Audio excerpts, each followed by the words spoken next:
So our next topic is biggest busts. I think we all sort of already know that Ryan Leaf is the #1 bust.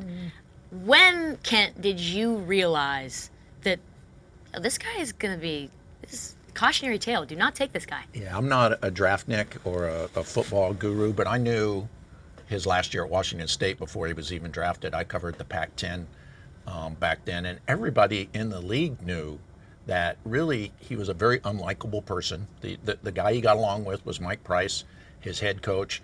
I laughed at the time when supposedly there was this agonizing that Bill Polian was doing, the Colts general manager. Do I take Peyton Manning or do I take Ryan Leaf? Everybody on the West Coast who followed Pac-10 football is like, that's no decision. Make me GM if you're, that's easy. I mean, I flew to Washington State one time. I was our college football writer and covered the Washington State game Saturday night and was supposed to meet Ryan Leaf the next day for an interview. And he stood me up after I flew from Phoenix to Washington State. So I still have an axe to grind about that. No, he's changed his life around, good for him. But to think that was a decision. What was he like with his teammates?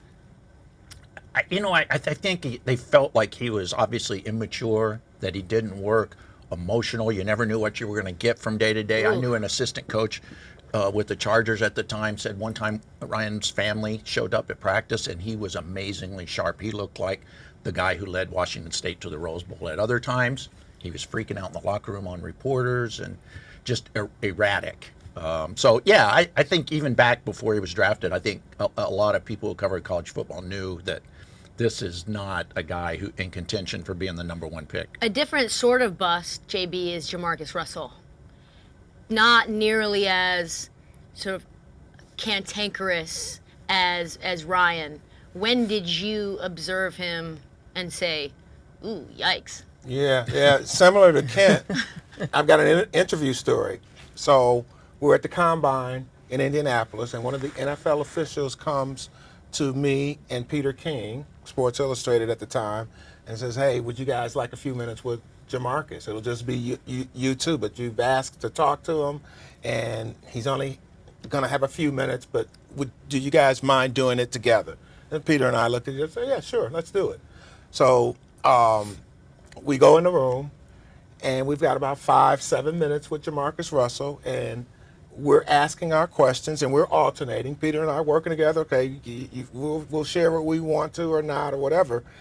But JaMarcus Russell answers every question, and at no time during this 5 or 7 minute interview did he ever, one time, look up from his phone to look at us in the eye. He did not acknowledge us. He answered the question. They were really drab answers, but the whole time looking at the phone, and then we're done. And I looked at Peter when it was over. I said, Peter, did I miss something? Did you see the same thing I saw? He said, yeah, I can't believe it. And that was an eye-opener to me. When you talk about NFL teams and draft busts and I'm shocked at this story. I can't get over it. Well, in the context of personnel decisions, I mean, what gives? I mean, people have to, get their information together. They have to analyze who they are bringing into the organization. And that was a big red flag for me, for JaMarcus Russell. And I can't believe the Raiders didn't get that. And, of course, I told Al Davis that story. Of course you did. Yeah. So, okay, Christine, why is something that's so obvious? This has happened, I think, even for probably every reporter in some respect. You see something, and it's obvious to you that from a intangible or character assessment, this person could be likely detrimental to a franchise. Why isn't this obvious to the teams that are spending their careers? They're in love. They're in love with the guy. They're in love with the physical specimen. They're in love with the arm. They're in love with what they need, right? And the courting process, right? Because these players aren't trying to court us like they are trying to be drafted. Right. Correct? Although now all the interviews, I mean, back in the day, a million years ago, it was much more of just kind of a throw the dart at the dartboard. I mean, you had your position and you went for a guy, but now they can find out so much more about people, which makes that Russell story even more remarkable, that he's not at least even faking it or trying with members of the media. Someone who did impress was Robert Griffin III. Yeah. Here's this gregarious guy. They love him at Baylor. He is drafted by Washington. That's the Andrew Luck and RG3 decision. And this was going to be a very different kind of situation for Washington, right? Because they're going to have this guy who can run.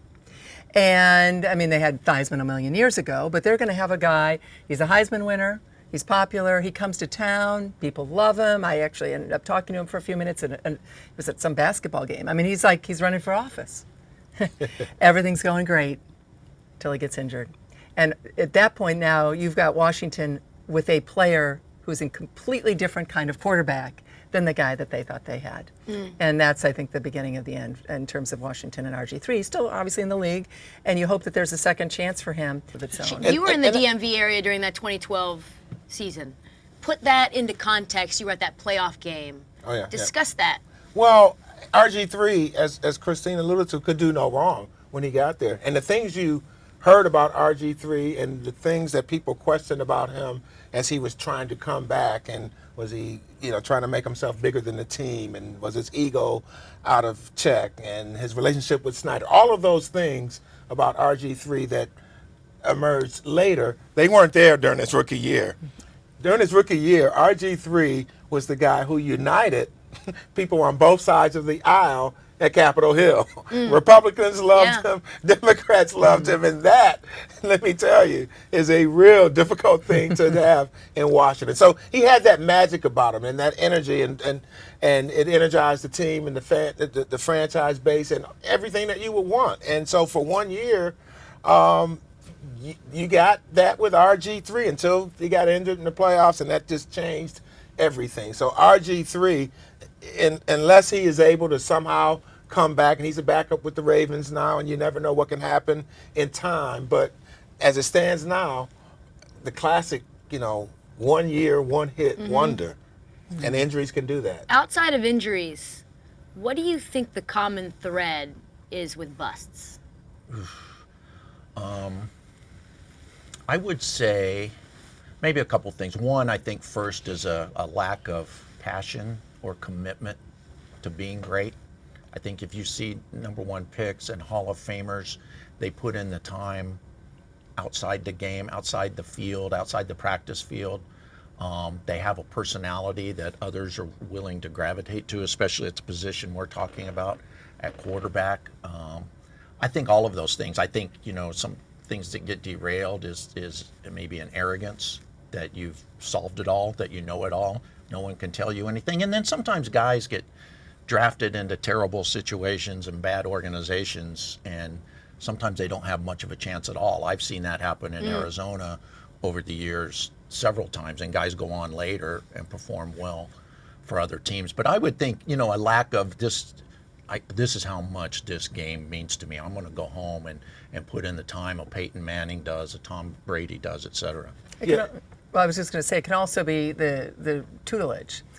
For example, I'm thinking of the '83 draft. Again, young people, a million years ago, but that was just the amazing quarterback draft, of course. And Dan Marino gets picked. He's sitting and waiting and waiting and waiting. Finally gets picked by the Dolphins. Best thing that ever happened to Dan Marino, because now he's working with Don Shula. Yeah.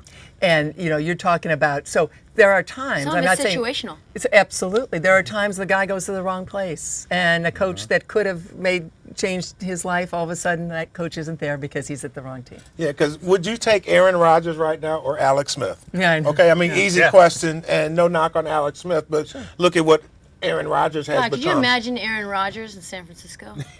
Yeah, I can imagine Aaron Rodgers Right, in San 'cause Francisco, he being was- from Cal. Yeah, But back really, then, yeah. no one. I mean, no, none of us questioned. I certainly did. I thought it was. I would have too. Yeah. I would have taken The Alex big Smith. surprise was that Aaron Rodgers lasted Yeah. so long. But that also kind of underscores, maybe not so much in Rodgers' case, but when you talk about what happens, you have that premium on the position. And in fact, it actually kind of makes more sense in thinking about why JaMarcus Russell was a bust and why the Raiders took him, because there were no other quarterbacks that were like 1-2 in that group. And so the premium of the position sometimes forces teams to reach and take a player just because, we need a quarterback. But then JaMarcus Russell, much to the point you made, did not demonstrate the passion that was there. And so when I told Al Davis that story about JaMarcus Russell and what I saw right off the bat. This was when JaMarcus Russell is starting and floundering with the Raiders, and all of these stories are there about his lack of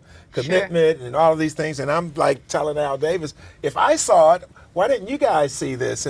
And Al Davis and I were in Boston. It was an NFL owners meetings, and he would stand down the hall from me, and we kind of have this 20-minute conversation, and he's telling me, no, JaMarcus is going to be okay, and so on and so forth, and just needs time, and so on and so forth.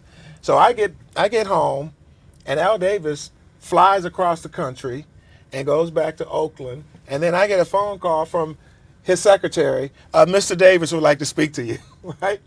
And so Al Davis gets on the phone, and he says, hey, I've been thinking about what we said, what we talked about. I'm like, you got to be kidding me.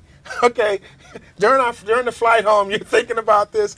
And he says, yeah, and I've got some other examples to give to you. Steve Young, Warren Moon. Oh, he was indignant. Oh, yes. Yeah. He was telling me that these were guys who were slow starts. Either slow, started slow, had, these winding paths to greatness, but that never happened. It's almost for like JaMarcus when you, as Russell. a friend, you see one of your friends that dates someone and it's totally wrong. That this person looks maybe aesthetically or on paper to be a great fit, and you see the way that person actually is. And because that person is dating them, they can't see it. They want so badly that this thing to work out. Well, like Ryan Leaf, Bobby Beathard, a Hall of Fame general manager, is a guy who not only drafted him, but I think gave up 2 first-round picks, a third, and a player or two to move up one spot with the Cardinals to get him.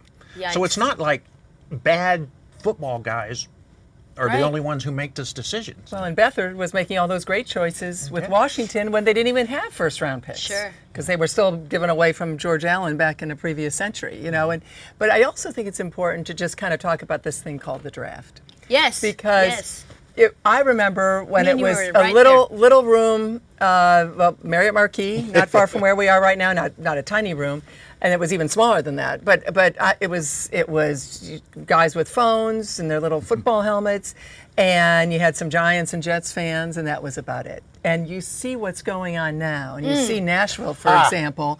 Goodness. And they're auditioning, of course, for a Super Bowl. This has now become the second biggest day for the National Football League, in some ways. In some ways, game day is. But Super Bowl and then the draft. This is, again, just another example of the National Football League owning our culture, being on top of it, going back to Pete Rozelle. He was a PR guy, and he was the commissioner for almost 30 years. They get it. They get it. They understand how to get right into our hearts, right into the American psyche.